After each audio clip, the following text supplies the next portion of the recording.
You're listening to the Huddle Up Podcast with Chad Jensen and Zack Kelberman. Join Broncos Country's deep divers at milehighhuddle.com and sound off. And now it's time to drop some knowledge. Okay, we are live, running a few minutes behind. Had to redo the stream on Facebook, but we're glad to have you guys with us. We got to let it breathe just for a couple seconds.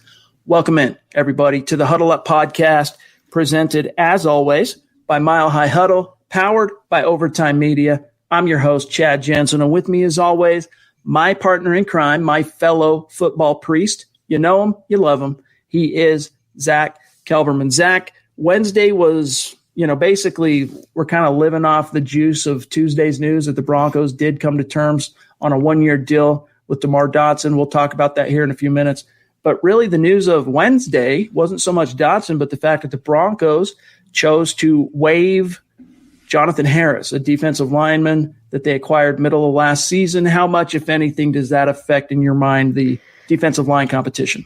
It doesn't. I mean, no offense to Jonathan Harris, but he was kind of a no one in the pecking order, Chad. They had established guys that are going to be starters. They have established backups. They have young guys. They have veterans. Jonathan Harris was always behind the eight ball. It was always an uphill battle. And it's unfortunate because it seems like he didn't suffer a football injury. We don't know what's going on with him that caused his departure. Obviously, something behind closed doors didn't jibe with the Broncos. But in terms of how it affects the defensive line, it has literally no effect, in my opinion. He was literally the low man on the totem pole. He was the bottom guy on the rung. And as we've talked about on the podcast many times, the Broncos have a lot of mouths to feed on the defensive line. Like, they are cruising for some tough decisions at the end of the month, or I should say the beginning of next month. I mean, not only do you have, obviously they've got their starting rotation figured out. It's going to be Jarrell Casey, Shelby Harris, and Mike Purcell at the nose. But then you have three very recent premium round draft picks: McTelvin Agim, the rookie this year; Draymond Jones, the third rounder last year, who flashed at the end of the season; and then heading into a contract year, DeMarcus Walker, former second round pick. Then they added to that equation, Zach, Christian Covington. And shoot, I'm trying to think if I'm missing anybody, but that's a pretty stacked room as it stands.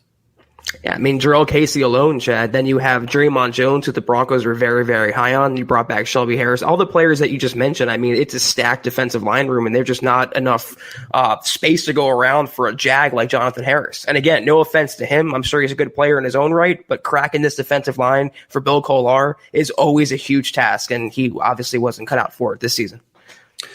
So tonight we are really excited because it is the 8th installment of our Super Chat Superstar series that we are going to continue into the future. And we're going to have the football wizard himself, Mundungus, here on the show in just a few minutes. We are really excited to talk with him. We're excited to introduce him as close to in person as we can get in this internet age and the CV age, the word that shall go unmentioned.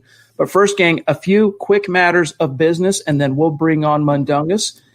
Make sure you are following the podcast on Twitter, @HuddleUpPod. That's how you keep your finger on the pulse of what's happening with the show in real time. And then while you're at it, gang, you want to make sure you follow also the mother account, @MileHighHuddle. Zach, it's been really cool because even just over the last week or two, so many of our community members from different social media platforms, whether it's YouTube or Facebook, they keep hearing us hammer on Twitter. Follow @MileHighHuddle, follow @HuddleUpPod. And they don't even have Twitter accounts, so they go create a Twitter account so that they can follow the podcast, follow the Mile High Huddle main account. And it's just really cool to see. So you check those two boxes, though, get those two followed, and you're not going to miss anything as it relates to the podcast or your Denver Broncos. And then we want to gently point your attention here to the merch store, HuddleUpPod.com. Head on over there and get your swag on. Get a Football Priest hat like you see Zach and I rocking. There's the Football Priest t-shirt that I'm sporting here tonight. There's hoodies. There's mugs. There's face masks, which is the #1 seller for obvious reasons in the calendar year of 2020. Little something for everybody, including kids. It's another way that you can support what we're doing here at MHH. And if you're not in a position to patronize the merch store, it's all good. These three things, each and every one of you can do, whether you're with us live in the stream or if you're listening to this after the fact as a podcast on demand. Subscribe. That is crucial, especially if you're on YouTube. subscribe to Mile High Huddle or the Huddle Up podcast, like this video, also crucial. And if you really love what Zach and I are doing for you here, share this out. Help us continue to grow and reach new like-minded listeners and fans in Broncos country, just like you. And then one last thing before we grab Mundungus here, I want to bring to everyone's attention on Facebook. So many of you reach out and ask how to support MHH. So many of you go from Facebook onto YouTube so that you can super chat the show and the channel. There's a way for our Facebook audience to support directly what we do here at MHH, and that's by becoming an official supporter. I'm going to go ahead and put the link here in the stream. If you're in a position, check it out. It's another way you can support what we're doing here. This is the Overtime Podcast Network. All right, Zach, the time has come. We must introduce and bring onto the screen here football wizard. Let's grab him. Mundungus Creevey in the house. Look at him. What's up? The Wizzy in the hizzy. Mundungus, how you doing, my friend? Good. How are you guys doing? I am in awe of your bookshelf. I told you that before we went on. It's a real bookshelf behind you. I'm jealous. That's how it's supposed to look. Yes, very very nicely populated. You got some books there. You've got the some really interesting items back there. We'll let the audience, the community, if you got any questions for Mundungus, there it is. Kathy, I stole that from you, by the way, Wizzy and the Hizzy. You saw that before we went live. Love it. If you guys have questions for Mundungus, get them in the stream, super chat them over, and we'll get them on. We have been looking forward to talking with you. Mundungus, the first thing we like to open with is this has been a general theme so far. It's been, in fact, we're batting 1,000 on this. Every superstar we've brought onto the show up to this point exemplify the hashtag state of being. Not one of the superstars we've invited onto the show yet, and this isn't on purpose. This is just the way it's shaken out. Not one lives in Denver. Not one lives in Colorado. It's Broncos country is not a geographic location. It is a state of being. And Mundungus, you exemplify that. How did you become a Broncos fan, and such a passionate one, obviously? I mean, it was a good mix of things, but the first thing I can remember was a Broncos-Jets game when I was living in New York, and I think it was 96, and it was like 31-0. The Jets just got slaughtered, and it was amazing. And, you know, I was 10 at the time, so I would try to catch as many games as I could during that year. And then the following years when they won the first Super Bowl. So it was just a collective of everything. It was the first game I ever saw on TV, and then they won it all the next year. So I've been a fan ever since. I've noticed, Chad, that every superstar has a Von Miller jersey, either that they're wearing or behind them. It's cool pattern to notice. Mundungus, a question obviously you know that we like to ask on this on these segments. What has been your favorite memory as a Broncos fan, and what has been your least favorite memory in recent years? This is one that I haven't heard before, but my favorite of all time is Tebow to DT. It's all good. It's all good. To Demaryius Thomas in the playoff game. That was amazing. I've never screamed so high in my life. That was, I mean, dude, not to cut you off, I want you to continue on, but that Tebow season, hey, there was some ugly offensive football taking place, but that was one of the funnest seasons, I think, for every Broncos fan under the sun. Yeah, and I mean, you didn't even think they were going to make the playoffs, and then they do, and then they win it. You know, their first game, it's like, what? Okay. So, you know, this is one of those where I'm standing up, jumping and screaming like a girl as high as I can because it was amazing. And then as far as the worst goes, I mean, Super Bowl against the Seahawks, obviously. But then there was, I want to say it was a playoff game against the Ravens. I think it was Raheem Moore messed up at the end of the game, and Flacco, stupid Flacco, threw the ball, and they scored a touchdown and won the game. I was driving at the time on my way home, and I pulled over to listen to the end of the game, had some old lady cross in front of me, and I just let fly with every word I'd ever learned in my life. And I've never gotten such a weird look from anybody passing by me before. That was a game that it was hard fought. It was bitterly cold, but it really felt like in the fourth quarter Peyton Manning had put that one in the bag. And, of course, that was also a game that the Broncos got a lot of help from Trindon Holiday in the third phase. And, I think a lot of fans can sympathize with your story there. Mr. Boggins jumping in, one of our Super Chat superstars, with a question here. We can all tackle this one. He says, do you think Drew Lock will be the first quarterback the Broncos have ever drafted that gets an extension after his rookie contract? Hashtag Bronco Rooster Drew. Interesting point. That's something that I can't vouch for 100% thinking back, but it sounds right in terms of the second contract. A lot of people forget and miss the fact that John Elway was not drafted by the Denver Broncos. Nevertheless, though, what's your answer, Mike, to this? Do you think Drew Lock is destined for a second contract from this team? Me personally, I think he is. I don't think it's going to be Patrick Mahomes money, but there's not a lot of teams that can afford that kind of contract anyways. But I definitely think he's going to get an extension. I'm calling that he's going to get it 2 years before his contract expires. He'll get an extension.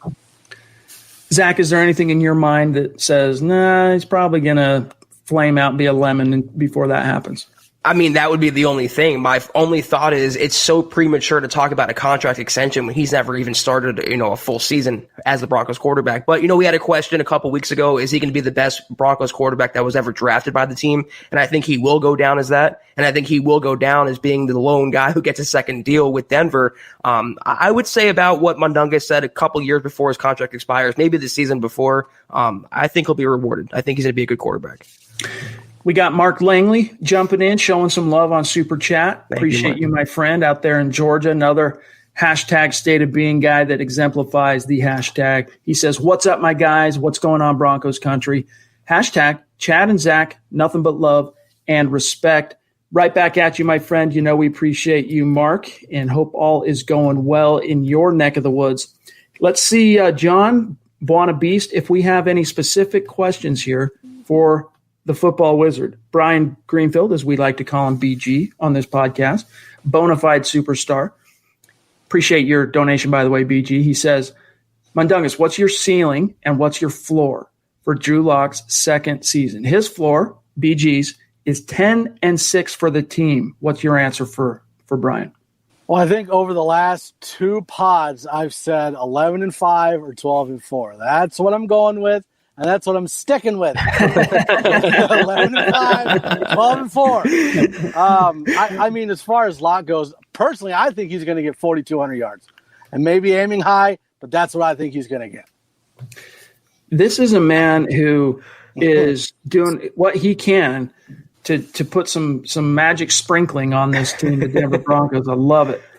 Glenn Hauser jumping in. Appreciate the super chat, my friend. He says, Mundungus, you have to put the wizard hat on.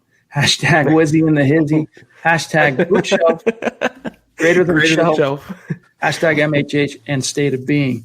You gonna throw that on? You gonna satisfy the community? I mean, I can. It's too small. That's why I didn't really put it on. I mean, I could tie it on, but here we go, gang. For those of you listening, he is now attempting. Take a screenshot. The wizard hat. There you go. There you go, guys. That's about as good as it gets. Screen capture that, boys and girls. It looks so natural. Nice. What did you say? What was it called? It's from Harry Potter, but what do they call? It's the sorting hat. The sorting, yeah. I mean, it talks too, but it's like a minute long, so I'm not going to push it.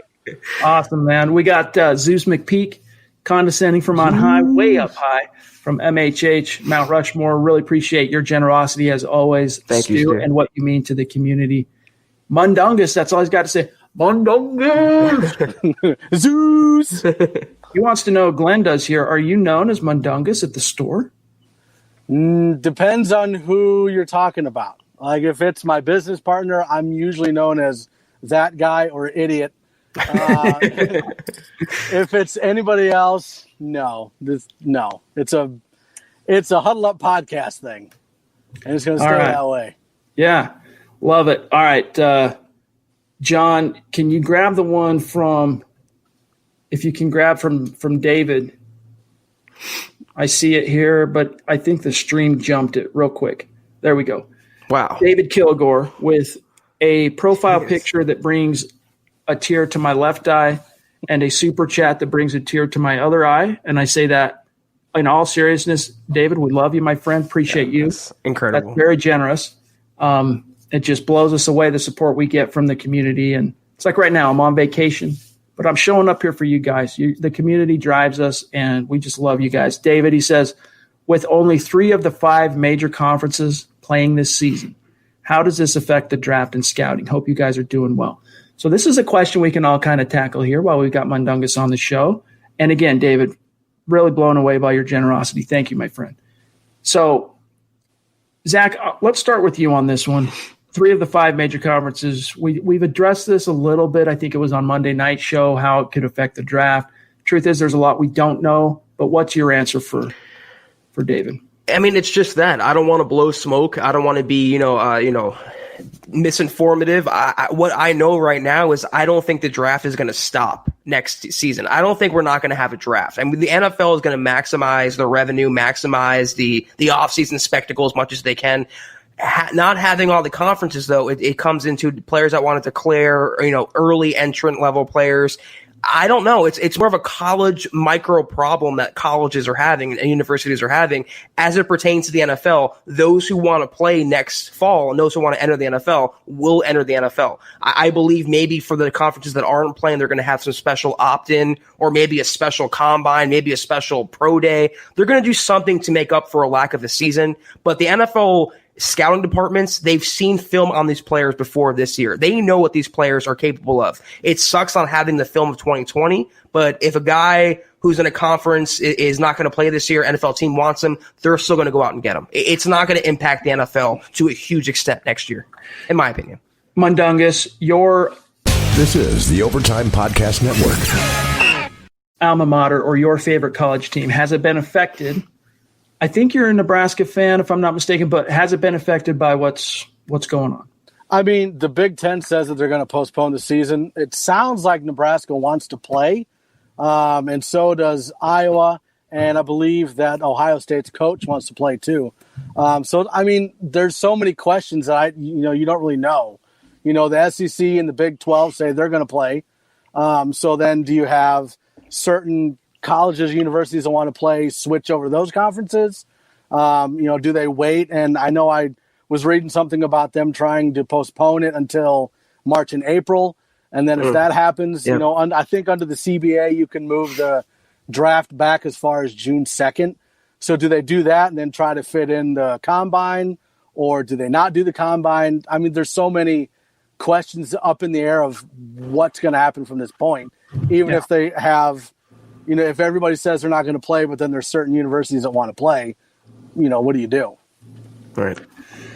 You just wish that there was more of a unified leadership with regard to the Power 5 conferences and not 5 different decisions getting made here that affect entire schools and entire student athlete bodies. And it's unfortunate the way it's shaken out because, as I've said on the show before, I think that for college, it's a little bit of a different animal in terms of you're dealing with significantly more, I should say, less mature players. And in that sense, incentives are also affected as well. We're talking about players that are playing for their college athletes that are playing for their scholarship, for their education, and or to maybe eventually make it to the bigs. The incentives, though, are just different. Whereas for the pros, I mean, they've got millions of dollars on the line today. If they don't handle their business, follow what the team recommendations are, follow what the new CBA guidelines are, it's just a different animal. But I still maintain, were there to be a unified will, there would be a way for all these schools to get through this. But something that Philip Lindsay talked about on Tuesday when he was made available to the media, for what it's worth, guys, is he thinks that because he talked about there's not as much money in college as there is in the NFL to pay for the type of programs like we've talked about on the show, the upgrades and the protocols that the Broncos have gone through, very comprehensive from a preventative perspective with regard to infection. It costs money, though, many millions of dollars to put those in place, to test every single day that many people. It does cost money. And Philip Lindsay said, these schools don't have the money. I'm not sure that's the case. I think these schools, a lot of them in the Power 5 anyway, they're making bank, man. They can afford to peel off a fraction of that for one season to come up with a testing protocol that is comprehensive and also to, retrofit their facilities to account for this bug. Let's grab Cody real quick, jumping in with a $5 super. Appreciate you. Potter, very apropos for this particular podcast. What is the percentage we give this Broncos defense? I just got to be number one. They were second in the red zone last year, and this defense, no, they were number one red zone defense last year, Cody, for what it's worth. And this defense only got better. So I almost used your real name. Mundungus, what's your answer for Cody here? What's the percentage you give the Broncos defense to finish number one?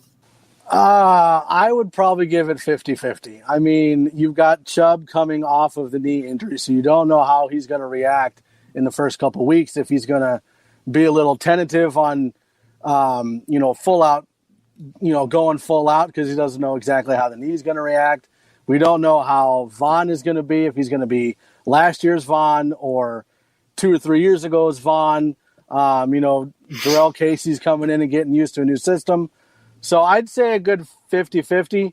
I hope they are. It's hard to put a percentage on something like that, but I love your optimism. Don't get me wrong, Mundungus.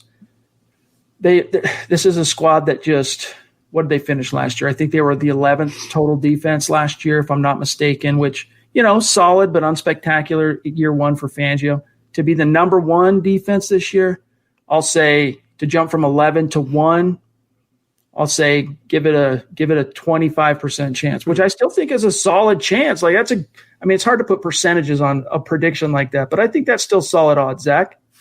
I'm going to split with you guys. I'm going to say about 40% because you know what? The expectation is the Broncos will be a top 5 unit. And like he mentioned, Mundungus, they have Bradley Chubb coming back. If Bryce Callahan steps up, he's going to be a great slot corner. You have AJ Boye coming in, Darrell Casey. You have Justin Simmons coming back. You have a bona fide defense that has veterans, that has youth. They have rookies. They are set. And they have Vic Fangio calling the plays. If not top 1, then definitely top 3. But I'm going to give it about 40%.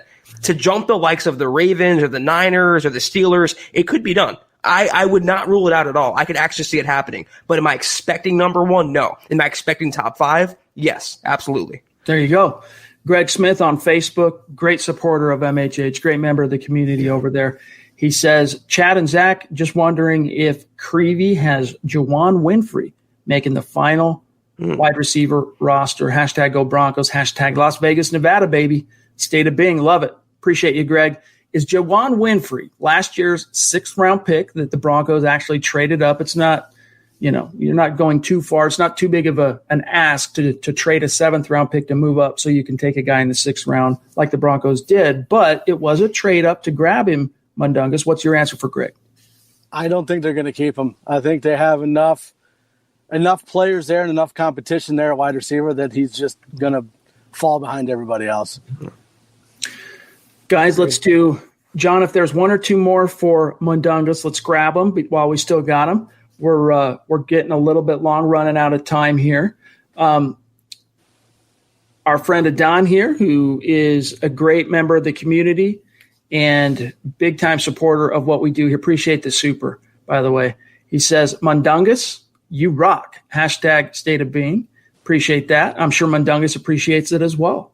Oh, yeah. I mean, he could be the next one to replace Eyebrow Opt-Out. So let's go 6'10". Love it. Love it. Chris Hernandez jumping in as well on Super Chat, one of our superstars. He says, great to see you, Wiz. Killing it. And for what it's worth, gang, this is a good opportunity, and this is a reminder. So I botched the scheduling of our August Super Chat Superstar segments. Long story short, without all the sordid details, Chris was caught up in that, and it's my bad, but he is going to be on the show August 26th. Next week is going to be Zachary, ZW Designs, and then Chris. But in between that, on Sunday night, we're also going to have Mike Evans on the show. So next week, we're actually going to have 2 superstar segments because I just kind of screwed things up. But nevertheless, Chris, we are looking forward to meeting you and talking with you on the show. It's going to be a gas, and we'll of course talk to you between now and then. But appreciate you as always, my friend. Click those little thumbs up. Click them up. We got Steve Baumgartner. You guys know him. You love him. He's been on the show, jumping in, bona fide superstar. And he's with you on Big Red, Mundungus. He says, where is this quote from? If you don't like my burglar, then please don't damage him. You got me. I don't know, my friend. I feel like we're on Jeopardy right now. Is that what is? Is that like the Hamburglar? What are we talking about? Maybe it's from Harry Potter, I'm guessing. I'm going to Google it. Yeah. Now we're curious, Stephen. If you don't like my burglar. If you don't like my burglar, then please don't damage him. Sounds like something that giant dude or something from Harry Potter says, or one of the wizards. I don't know. I'm not as much of an expert as Mundungus and I were just talking before we went live. I'm not as much of an expert on Harry Potter as I am on Lord of the Rings and other high fantasy. But what's the answer, Zach? I think it is Lord of the Rings. It's J.R.R. Tolkien. That is Lord of the Rings, right? Yeah. Okay. Yeah, that's Smaug. See, you should have known that, Chad. Wait. That's not Smaug. That has to be Gandalf. It's in The Hobbit. It's The Hobbit, yeah. Yeah, it's got to be from The Hobbit when they're going in on when Bilbo's trying to talk his way out of dying at the hands of Smaug. I don't know. Anyway, appreciate you as always, Stephen. This took a turn. The Hobbit, hashtag Glenn says, hashtag Hamburglar. I love I love that the burglar thing is what should have lit the light bulb in the back of my mind. As much as I love Lord of the Rings and The Hobbit and all that, I don't have the prose memorized, as you can probably imagine. John, do we have any more direct questions from the superstars for Mundungus? Let me do a quick check on my side here. Okay. Mundungus from Sinji, who wins this year? Denver versus Dolphins. Of course, that's going to be ostensibly that's going to be Denver's debut versus Tua. But who would you have winning this one? Denver. Not even close. 2017 revenge game. Yeah, that's true. That was the Adam Gase revenge. God. And now the Broncos got to take their revenge. Terry Randall, bona fide superstar north of the 49th parallel. You guys have met him. Hashtag state of being and Awesome Wiz giving you some bones. Appreciate that. Well, Mundungus, dude, thanks for taking some time to come on the show. We're definitely going to have to get you back on the podcast here in the very near future. We don't have exact dates locked down for once football starts out, actually begins the season in September, but we're going to be putting that on paper here in the near future. Let's grab Kevin here before we sign off with you here. Appreciate the super KP. He says, Wiz, you're the man. Thanks for all you bring to the MHH fam. And I concur. Really appreciate everything you do relatively new in the grand scheme of things, at least in terms of your engagement in the chat. But dude, you have come in with a vengeance, and it has meant a lot to Zach and I and to John. And we have just loved getting a chance to know you, and you make us laugh, and your insights. It's just, you bring so much to the community. So thanks for taking the time, and we'll look forward to talking to you here in the very near future. Sounds good. I appreciate it. By the way, you recently changed your Twitter handle, if I'm not mistaken. It is at Broncos Wizard, or is it Football Wizard? Broncos Wizard. At Broncos Wizard, guys. You want to find him and connect with him on Twitter. Trust on that. Find him at Broncos Wizard. He's Mundungus Creevey. We're going to talk to you in the near future. Thanks again for joining us, my friend, and hopefully we'll see you here soon in the chat. Sounds good. This is the Overtime Podcast Network. All right, brother. There he goes. That was the Football Wizard. No longer the Wiz is no longer in the his, as they say. But great dude, a lot of fun to talk to. He's a guy that you can actually, he's a guy that you can talk multiple topics with. He knows a lot about a lot of different things, but just a great guy. Obviously, very outgoing and supportive of MHH and hardcore Broncos fan. Very natural on camera too, Chad. He did a great job hanging in there, took all the questions, and he's becoming, like you said, Chad. Not an old head to the podcast. He's kind of newer, but he has some fan base already. He has some following within the community. He's got the fan base. He's already on MHH Mount Rushmore. And to your point about his charisma on screen, he informed John and I before we went live that he did a lot of college radio back in the day. So he's not talking off the top of his head and, focusing on a specific topic. He's got a little experience in that domain. Yeah, he's a very natural guy. Very, very cool guy. Hope to have him on again soon. Yes, and we will at some point here in the very near future. We want to be able to rotate on those in our Super Chat community who want to return that we've had on, we're definitely going to get to that in the near future. We got all the time in the world. It'll happen. Edward is bringing up a point that you and I haven't had a chance to really discuss. We're going to get to that. But Edward, appreciate you, my friend. Thank you. Super Chat means everything to us. You should be getting your hat here in the near future.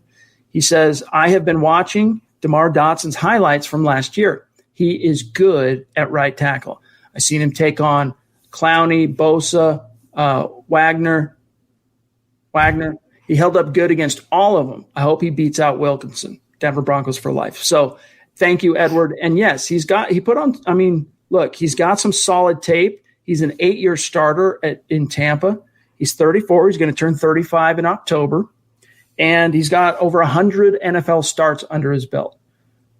Elijah Wilkinson, I believe, started 7 games at right guard in 2018, and then he started 12 at right tackle last year. So he's got basically 10% the experience when it's all said and done of DeMar Dotson. And for what it's worth, Zach, it was a 1-year deal, very incentive-laden from what Mike Kliss is reporting, upwards a total value of $3 million if he hits all the escalators. Do you think – I mean, to me, I saw that as great value, steal, especially where it's so incentive-laden.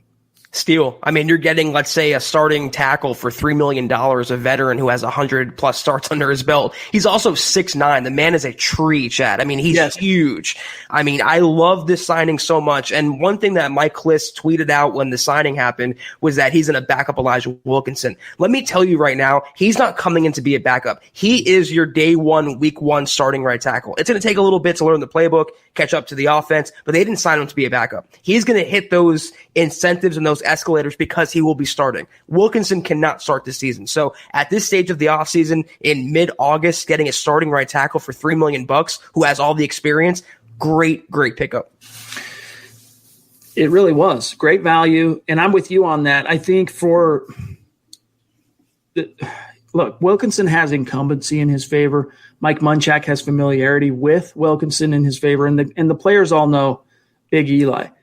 So DeMar Dotson is going to have to step in. I don't think he's going to be handed immediately the keys to right tackle, but as I wrote last night on Tuesday night, and as I talked about in the video that you guys, I'm sure all of you have seen by now on YouTube and at milehighhuddle.com, he's got 106 career starts. It's only a matter of time once he starts getting worked into the road. You know, they're going to start splitting reps at right tackle with the first team. It's only a matter of time, Zach, before his experience is just palpable, before it just jumps off the field, as it were, the screen, if you want to say it that way. It's just going to be evident and obvious. From an athletic perspective, he's a much smoother athlete. Even though he's long, he's tall and long, but that's what you need at tackle. If you can get it, you need that length, and you need that fluidity, and you need that smoothness and the foot speed as a tackle. Now, is he it's not like we're talking about some perennial all-pro the Broncos just signed. He has been – he's not been that. But, Zach, he's been a very steady, consistent starter. Aside from the age thing, which isn't a big concern for me, the only other concern I have was the number of penalties that he had last year, which actually was the same number as Garrett Bowles. So different situation this year. I mean, blocking for Jameis Winston at times. I mean, you can watch the film. He would hold on to the ball way too long. There were times, I think Carl talked about this on Tuesday nights building the Broncos, that there was a sack or two that was credited to Dotson that probably should have been credited to the quarterback, not to the right tackle. But nevertheless, aside from the penalties, there's not much about him that really concerns me. He's a solid, low-cost, starting caliber guy that you got for, at most, $3 million. The way you're laying that out, solid, if unspectacular, that's the best right tackle the Broncos have had it's in quite a while now. I mean, they've gone through the desert. We talk about the quarterback desert, but look at the right tackle desert they've been through. Jared Veldheer was average also, but he was this big revelation for Denver, and that's what DeMar Dotson will be. And to the point about beating out Wilkinson, he does have incumbency, but if DeMar Dotson, at this stage of his career, with all the experience he has, if he can't beat out an unnatural tackle who's coming off surgery, he needs to retire. But that will happen. They didn't sign him to be a backup. They didn't sign him to be a swing guy. He will start week one. And that, you know what? If he plays up to potential, he can actually be an upgrade over Juwan James, your $51 million tackle. Great pickup. I agree, man. And this is something I mentioned. If it wasn't Sunday, it was Monday. But look, there is a distinct possibility that DeMar Dotson is just as good, if not more reliable. Anyway, from a talent perspective, I should say from a production perspective, he might be just as good as Juwan James at a fraction of a fraction of a fraction of the freaking cost, and he's going to be there for you. He's going to show up. Now, knock on wood, there's no accounting for when the injury bug might strike, knock on wood. But if you look at his resume, he's been a very steady, reliable, dependable right tackle, and there's no reason to expect that to suddenly change. He is a little bit long in the tooth. As I mentioned, he's 34, going to be 35. But, Zach, guys like Andrew Whitworth in Los Angeles, guys like Jason Peters in Philadelphia are proving that if you can fend off the injury bug, tackles can play deep into their 30s. So who knows, man? If he comes in and plays well and maximizes his opportunity, DeMar Dotson, the Broncos might end up trying to keep him around in 2021 and beyond because, look, as we've mentioned, they're locked into James in 2021. There's no getting around that. But Garrett Bowles is going to be a free agent. So if they end up letting Bowles go or he doesn't get re-signed, however you want to view it, they might have some need to keep an additional tackle around next year, especially because you don't know what you're going to get from Juwan James in a given year. Right. We've already talked about, man, the heart has to be questioned at this stage just based on what we're hearing from. I mean, look, Vic Fangio said it. If Vic Fangio hinted at it and intimated it toward the end of last season in December and created what James called a false narrative about him, if they're saying it behind closed doors, I think it's fair for those of us viewing it, criticizing it, analyzing it from the outside to share that perspective. Cody Potter, by the way, jumping back in. Appreciate you, my friend, on Super Chat. He says, I'm just putting it up there as well. Go Avs. Go, baby. Beat the Coyotes 3-0. He's a big hockey fan as well, coming from Alaska. Hashtag New Orange Crush 2020. Appreciate that, my friend. And, John, this is the next superstar in my chat. It jumped, so I can go back and look who the next one is. But we got the queen of MHH jumping in, showing some love. Always a symbolic when she shows love on Super Chat. Always symbolic number. Very generous, extremely generous. Thank you, Christy. Much love to you. You mean everything to the community, and we just appreciate you more than we can say. Philip Lindsay, Von Miller. Two of my favorite numbers right there. There you Thank go. you, Christy. And for what it's worth, she sent in, she got her Mile High Huddle trucker hat, gang. Go to huddleuppod.com, get one for yourself. And that's up at her new selfie rocking the hat. It's up right now on MHH Instagram at Mile High Huddle. Go check that out when you get some time. Let me just check real quick here. Okay, so we're good on order here. So this is good. So bear with me 1 second. Let me grab. All right, thank you. Steve Griffith, who is also, he's one of these guys that I mentioned before who have jumped from Facebook over to YouTube just to support MHH financially, Super Chat. He's also decided to become a supporter officially on Facebook, supporting MHH financially on Facebook. And Steve, we really appreciate you, my friend. I know you're at work right now. So just from reading what you tweeted earlier today, hope we're helping you pass the time a little bit faster. He says, last year, Alexander Johnson was the surprise player. My question to you guys is, who will it be this year? Bold prediction, guys.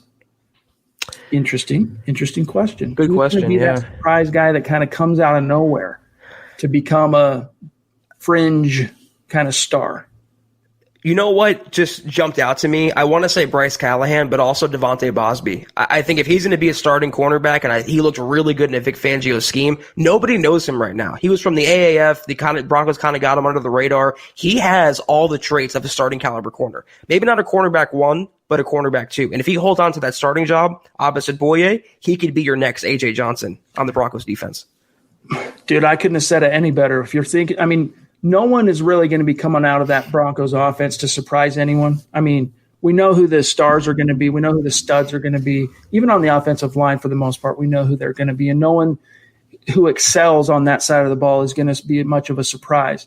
Charlie Beagle thinks, though, the rookie 7th-round pick from that's bold. Florida, Tyreek Cleveland. I don't think so, but hey, we'll see. We'll see, Charlie. The 2 corners, though, yes, Dion concurs. Bosby. Bosby played extremely well. He's been with Fangio for multiple years. He knows the scheme very, very well, dating all the way back to Chicago. And those 2 games that he started, I mean, you guys have heard me mention this on the podcast before, but when he debuted as a Bronco, really playing serious snaps on defense, it was in week 3 on the road at Green Bay after the Broncos finally had enough of Isaac Yiadom, and they yanked him, put in Devontae Bosby, who promptly went and broke up 2 different Aaron Rodgers passes on 3rd down, which is not easy to do. So, Zach, I think you're right. If anyone can kind of come out of nowhere to be that emergent guy, that emergent star, Callahan, I think he's already kind of got a name for himself. He played at a Pro Bowl level that last year in Chicago. Right. Devontae Bosby, I think, I'm with you on that. I can share a brain with you on that. Him or Draymond Jones could hop out too. He can have a big role this year. He looked really good on film the second half of the season. So to me, Bosby's number 1, but Draymond Jones, he could be your next Shelby Harris in Denver on the defensive line. All right, let me see what else we've got here. Where are we at? We're at 40 minutes. We got some time here. Bear with me one second. Man, the chat is just on fire today. Love it. We got Nathan Johnson, who, Zach, is a name on Super Chat I don't recognize. So, right, welcome. Thank you. Yes, thank you, Nathan. Welcome. If you're on Twitter, make sure you reach out to us so we can connect and shout you out after the show as a superstar. Very generous of you. He says, dropping in to show a little love. I drive over 1 hour into work, so I listen on the way in or on the way home. Very cool. Who do you guys, and by the way, we love hearing how people work the show into your routines and your daily lives. Who do you guys think will have a better career as a Bronco? Courtland Sutton or Jerry Jeudy? Good question. Man, some really good questions from the superstars tonight, Zach. What's your answer? I can't go against my guy. I love Courtland Sutton. I literally have his helmet behind me. I mean, he is a superstar wide receiver. And as good as Jerry Jeudy is, we know what Sutton is at the NFL level. We do not know yet what Jerry Jeudy could be at the NFL level. I think Sutton is a top 10 receiver in the game. He could be a top 5 guy after the season. He's going to be a Pro Bowler, probably be an All-Pro. All said and done, I said this before, that Sutton could have a better career in Denver than Rod Smith. And I'm sticking to that. So I'm going Sutton. Sutton is, honestly, I think they're both pretty much locks to be long-term contributors in Denver. Now, how viable is it going to be if Jerry Jeudy does end up being the truth that I think he's going to be? And if Sutton continues on his trajectory, how viable is it to pay 2 Tier 1 caliber wide receivers a second contract? I don't know if the Broncos will be in a financial position when Jerry Jeudy's turn finally comes. But, gang, we're talking 5 years down the road. A lot can happen between now and then, including with Sutton. I'm going to say they're equal, man. I really do. I think they both have an equal ceiling in this offense. And Drew Lock, if he continues to progress the way he appeared to last year, I mean, the player Drew Lock was when he stepped onto this roster as a second-round pick compared to the guy he was even when he stepped on the field in Week 13, fresh off of IR, it was leaps and bounds, man. He jumped and developed and progressed. And if he continues that trend, man, there's no telling how prolific these receivers can be from a production standpoint. It can be like the glory days of Peyton Manning with Demaryius Thomas and Eric Decker, or Demaryius Thomas and Emmanuel Sanders. By the way, Mike Evans jumping in, as always. Thank you, Mike. Such a generous super chat. And Mike, as I mentioned, hopefully you saw that earlier in the show, you are a lock for Sunday night. So book it. And Sunday, we'll reach out in the afternoon with details on what to expect. We'll give you a link on how to connect with us for the broadcast. So you're in on Sunday. He says, love the depth of our D-line. It's a towering strength. Appreciate y'all. A towering strength. I like that. I like the way you describe that, Mike, because, in Vic Fangio's defense, if you really do have depth on the D-line, you got 2 of the top pass rushers in the league in Von Miller and Bradley Chubb. That takes a lot of pressure off a couple of off-ball linebackers, Zach, who aren't the best in the coverage department. It is a towering strength when your primary backup, which is Draymond Jones, could start for 30 other NFL teams. So the Broncos are in a very good position, and they have the best, for my money, the best DL coach in the game in Bill Kollar. You bring in Jarrell Casey, Shelby Harris, you have Purcell, you have Draymond Jones, DeMarcus Walker, Covington. I mean, it's just a stacked group, and I cannot wait to see them wreak havoc this season. Amen. All right, let me grab here. BG, jumping back in. Appreciate you as always, my friend. so generous and supportive to the channel, to the show, and to the brand. We love you, my friend. He says, did you guys see Nate Burleson's latest Broncos hype? He seems to be on the train, and you need to check on goathouse.com. He's high on Drew Lock and what the Broncos are doing this season. I don't know what Goat House is, but I did see, I'll be honest with you, I saw a headline on what Nate Burleson said. I don't know exactly what he said. I'll have to check it out after the show. But, I mean, the hype is real for Drew Lock. It's at least internally or in and around Denver. There are a few national guys, and Burleson is one of them, who are on the hype train. And Dalton Reisner believes the hype is real with regard to his training camp rookie roommate last year. Yeah, I haven't seen those comments specifically, but I know a few of the NFL Network guys are high on Denver, as well they should be. I mean, it shouldn't be a surprise that an NFL talking head is high on the Broncos or high on Drew Lock. That should be what we all come to expect from the national media. But unfortunately, Chad, it doesn't see it that way. A lot of people are still hating. They're uninformed. It's lazy analysis. I like that Burleson's going to bat for Drew Lock in Denver, but it's all immaterial until the Broncos get on the field. I care about what they do, not what anyone else says about them. This is a fair point by KP. He says, look, Bruce Arians' offense demands the quarterback hold on to the ball. It's true. A lot of 7-step drops, a lot of long developing passing routes and plays. And it's true. That puts inordinate pressure, on the tackles to hold up on the edge. As any Broncos fan, I mean, think back to Super Bowl 50, the categorical mistake that current Broncos QB's coach Mike Shula made as the offensive coordinator then of the Carolina Panthers, where he did not tweak the drops for Cam Newton. There were these long, slow developing 7-step drops. By the time he got to his back foot, he was getting strip sacked and hit and sacked, and it was brutal. And so when you're in a position like that, when it just puts in, the pressure is on. And in that case, you're going to see the tackles maybe relinquish more sacks or pressures, or maybe they're going to hold more often because, look, by the time that quarterback got to the end of his drop, this guy's had all day to try and turn the corner and get there. So excellent point, KP. You know the term deer in the headlights? I mean, Jameis Winston was a deer in the sun, Chad. He literally was blind. He had LASIK surgery because he couldn't see. He was throwing the ball to the other team like it was going out of style. It cannot be easy blocking for that type of quarterback, and it's the same reason why Garrett Bowles keep getting excuse after excuse, and they justified his bad play because of the quarterbacks. Well, if you could say that about Garrett Bowles, you said about Dotson as well. Jameis Winston led the NFL, I think it was a record, 30 interceptions last season. It's never easy blocking for that quarterback. And I think Dotson, his penalties and everything else, I think he did fairly well considering the circumstance. Mundungus comes on the show. He contributes to the content itself of the show. And then he shows up and supports the show on Super Chat. Appreciate you, my friend. He says, our trust is in Dotson. Why? Because the man has eyebrows. The bar is that low. They say, I'll let you decide who they are. A man with no eyebrows, can he be trusted? It's a question for the sages and prophets throughout time. We'll answer it yourself. Love it, Mundungus. Dukes says, I used to be a Reddit community member and was turned on to this pod by someone in Reddit.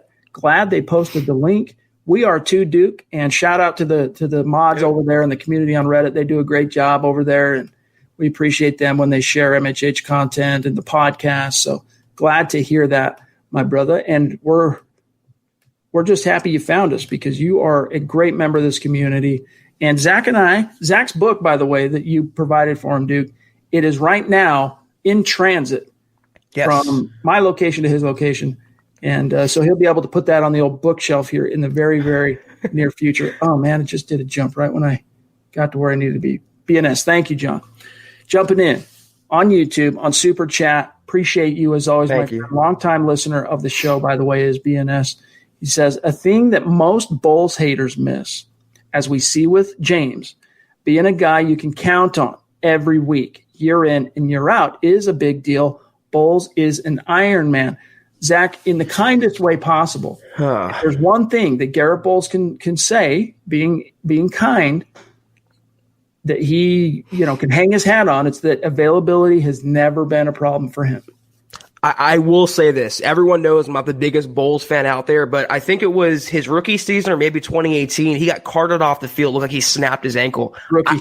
I don't think he missed a game, Chad. I think he practiced 2 days later. I was impressed by that. As bad as he's been, I do like his tenacity, his toughness. I like his mental fortitude in that department. It doesn't excuse the penalties, doesn't excuse the boneheaded mistakes, but I do like his toughness. I will give him that.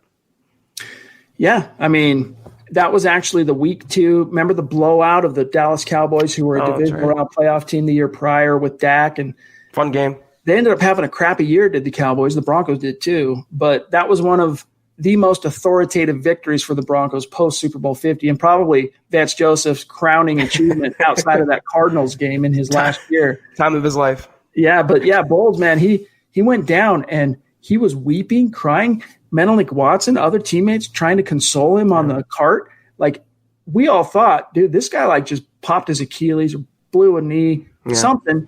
No, turned out to be okay, and he was back in the starting lineup in week 3. He went on to later say, because he's still relatively new to football and he'd never been hurt before, he had never felt or experienced that pain before. And so he could only assume, because it hurt so bad, something brutal, some kind of long-lasting injury, but it turned out to be a little bit of a sprain, and he was good to go the next week. And so his starting streak was not affected. He has started all 48 games as a pro. So that's something that, give the man his props, and that's a good point, BNS.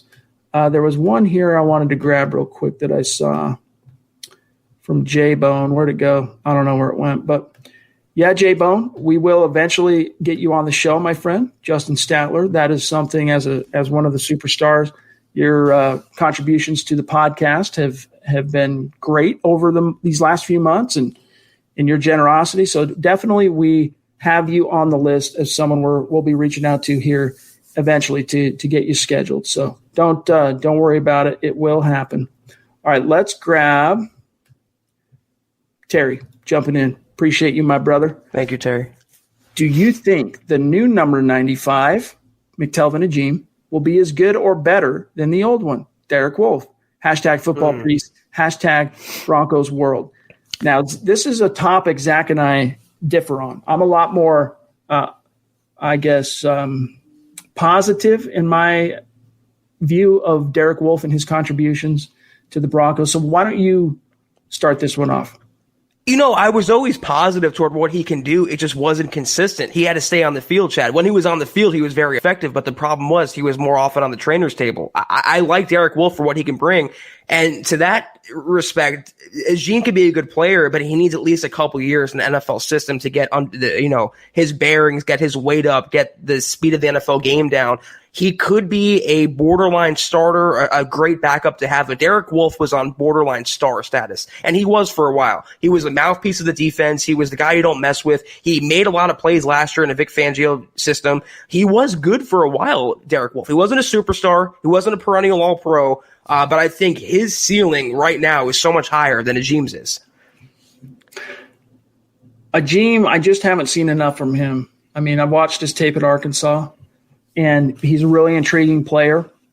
But Derek Wolfe was a fringe first-round pick. The Broncos, if they don't trade out of the first round, they were going to take Derek Wolfe. And then, just so happened he was there when they picked early in the second. He literally stepped onto the roster with the team penciling him in as the starting defensive end. And I think he played that way throughout his career. Now, as Zach said, if you're going to talk about Derek Wolfe, you have to mention the injury jacket. The dude just could not consistently stay on the field. He had his years where he was able to be, available for his team. But were it not for the consistent harassment of the injury bug, I mean, he ends up with double-digit sacks last year if he doesn't go down in Week 13 against the Chargers. He already had 7 sacks. He was only behind Von Miller, who finished with 8.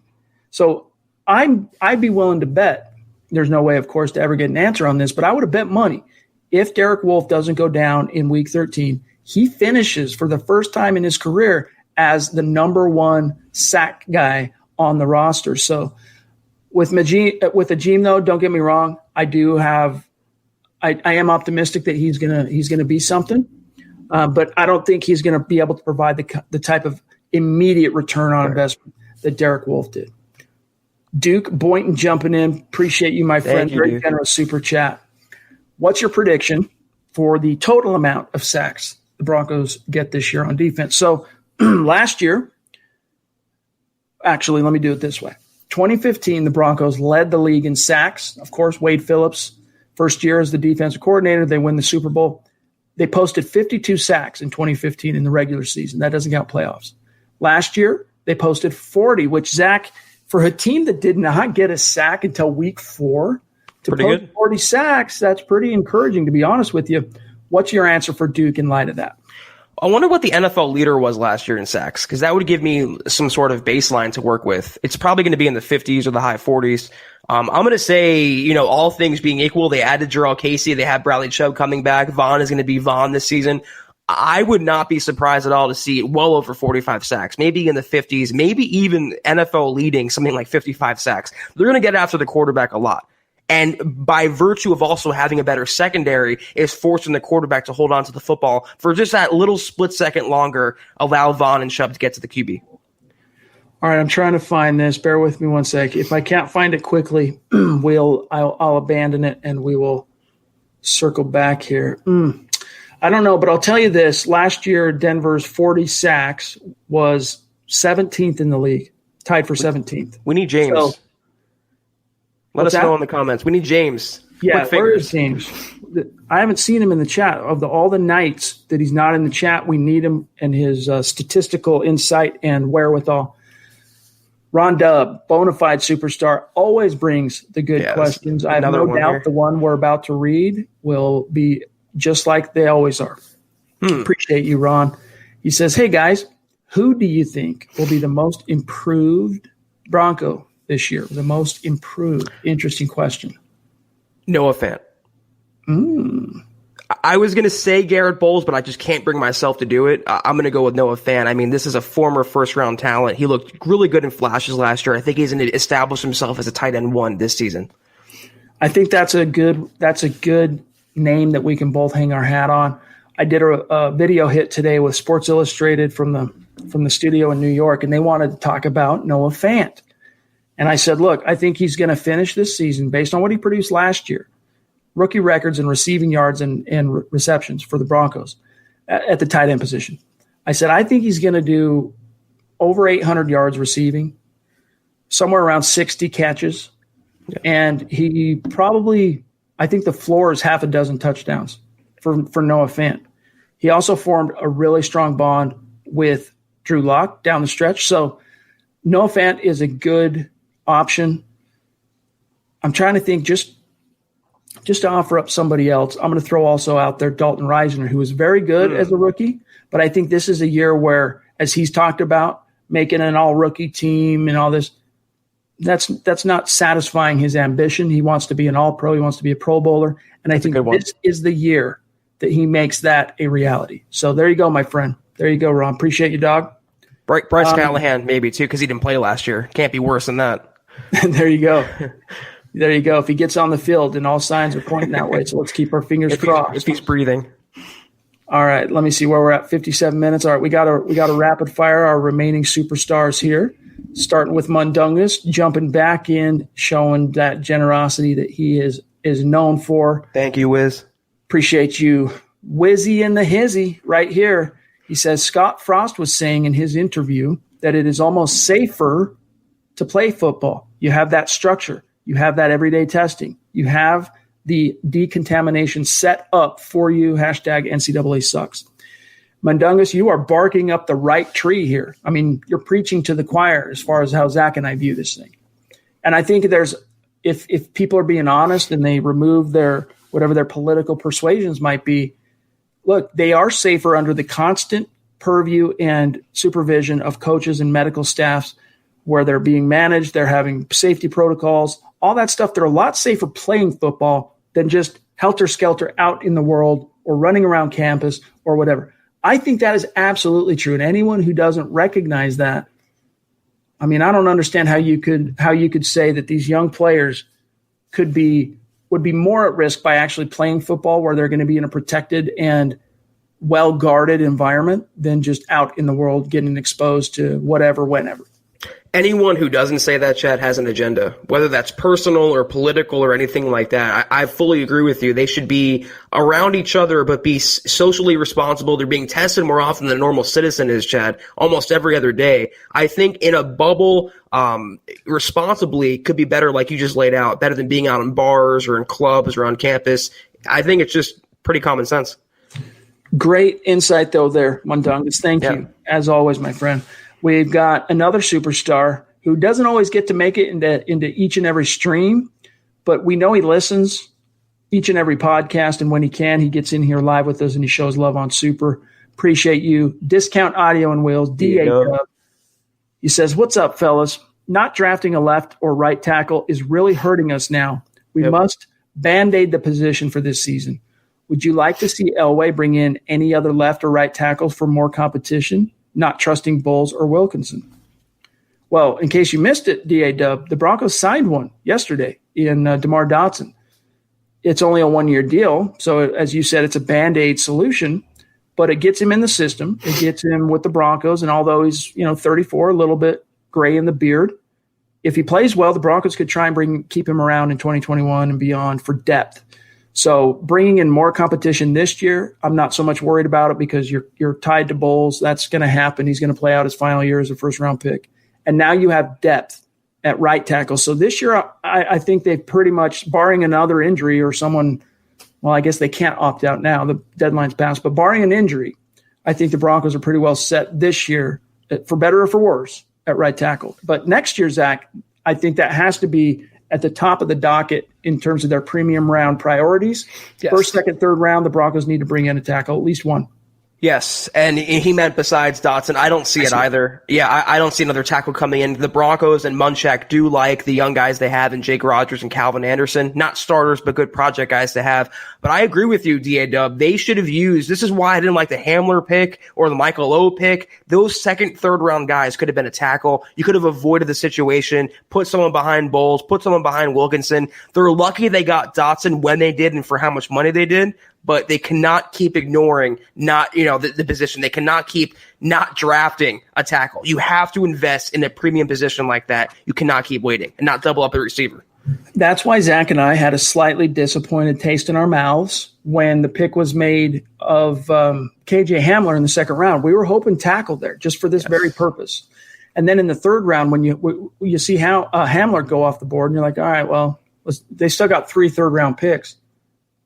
Nary a tackle to be had, Zach. No tackles. So you're scratching your head going, what the Sam Hill? Tells you they just didn't see it coming. With, of course, at that time, the pandemic was in full force. So they could have foresee at least that there could be threats to the season. You'd think they would have tried to hedge a little bit better than they did. But anyway, Edward wants to know, will Bradley Chubb win comeback player of the year? Zach, my answer is that he won't win. I shouldn't say won't. I'm not predicting he wins, but I think he's going to be one of the strong candidates that will ultimately be under consideration when the year is over. It's not easy for defensive guys to win that award, although it's happened. Yeah, I was going to say, I think Ben Roethlisberger has a really good shot at winning that. It usually goes to a quarterback, and he's coming back. I think they're going to have a good season in Pittsburgh. Bradley Chubb will be the Bradley Chubb that we saw in 2018. And if that's a double-digit sack guy opposite a motivated Von Miller, that's all we should care about. The comeback player of the year and Pro Bowl and All-Pro, those honors are nice, but getting the Bradley Chubb back that we saw in his rookie year, that means the most. Sacks over any other kinds of awards or titles, Chad, is more important. All right, last one, then we're going to get out of here for tonight, gang. From BG again, thank you, my friend. Appreciate you. He says, I honestly hope we have to worry which wide receiver is better, Sutton or Judy. If that's our problem, worrying which one's better, we're going to be okay. And Vaughn will be the most improved player this season. Interesting. That's actually a good candidate too, because he's coming off a season he wasn't happy with. Can count on Chubb. Can't count on Chubb because he was injured. Okay, so the notion, though, Zach, that Vaughn could be the most improved player, he wasn't bad enough to, in my opinion, to say the difference isn't going to be all that palpable between what he produced last year and if he goes on to have the kind of Vaughn season that we're used to Vaughn producing. The difference is relatively, in my opinion, is marginal. But nevertheless, he's got room for improvement coming off of last year, which makes him a candidate for most improved. Yeah, I just don't see how a future Hall of Famer, first ballot guy can be most improved. I mean, he wasn't terrible last year. He just wasn't the Von that we know. The guys that we mentioned, I think, have a better chance of winning it. In terms of Bradley Chubb, though, I wouldn't discount him because of an injury. I mean, Von had a torn ACL. He came back and was the Super Bowl MVP. So we're going to get a really good Von Miller this year and a really good Bradley Chubb this year, and both of them combined are going to do really, really good things.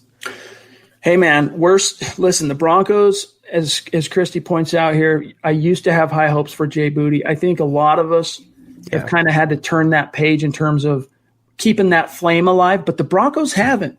They have kept the flame alive.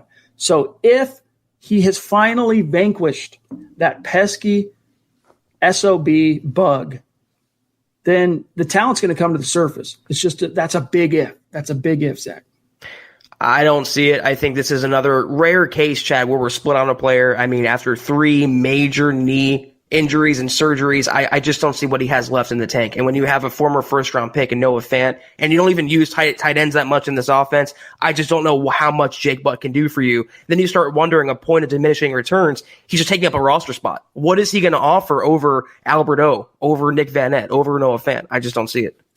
Look, we haven't seen a lot of clips, Daniel, or a lot with our own eyes. All we've been exposed to with regard to Jake Butt are the practice clips you get from Broncos Twitter and Facebook.